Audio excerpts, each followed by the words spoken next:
Yeah. So along the lines of all the other things that we were saying, just understanding that our outside circumstances, whatever is in our environment, also impacts all the other two things. So the biological as well as the psychological. So again, if we have things in our environment that don't serve us, so let's say we want to make a change around our nutrition, and we have things in the kitchen or the pantry that may be tempting to us. It's kind of the exact same thing.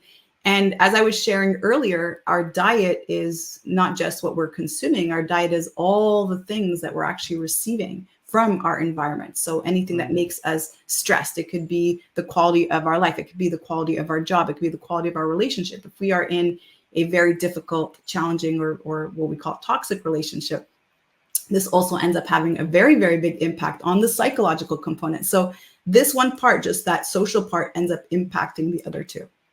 Mm. Yeah, again, I see that as something very, very common that, you do have to take into consideration. Like I mentioned before, if I was working with quite a lot of Islamic, Mm. Pakistani clients in London, but simple ones. I've not drunk alcohol for long time, 20, 22 something years, I think it is. Yeah, good job. And it's interesting because I don't really socialize much nowadays. I don't really enjoy big social events like I used to. But I'd go somewhere and someone say, "Oh, can I get you a drink?" And I'd either go, "Oh yeah, just a water," or "Oh no, I don't drink." Right? And they'd be like, "Huh? What's wrong with you?" Right? It's just a drink. I'm like, "Yeah, I just choose not to." Why? Why don't you drink? What's wrong with you? Right?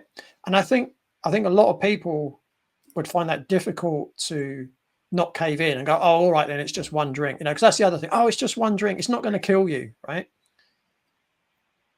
But then because again, I see this a lot with clients. It might not necessarily be exactly the same situation, but I say to them, so if you was in that situation and you chose to have an alcoholic drink, Right. who are you doing it for? Are you doing that for yourself? Or are you doing it to please the other person who feels uncomfortable that you're not drinking? Right. So, one of the things I think is really important for everyone to do is to be really clear. You called it boundaries earlier. I call it core values, but it's kind of the same thing. Yeah. Mm-hmm. I think it's really important to set your own core values because that gives you the guidance that you need when you're faced with situations like that to make the right decision so that you achieve the ultimate result that you want to achieve at the end of the day.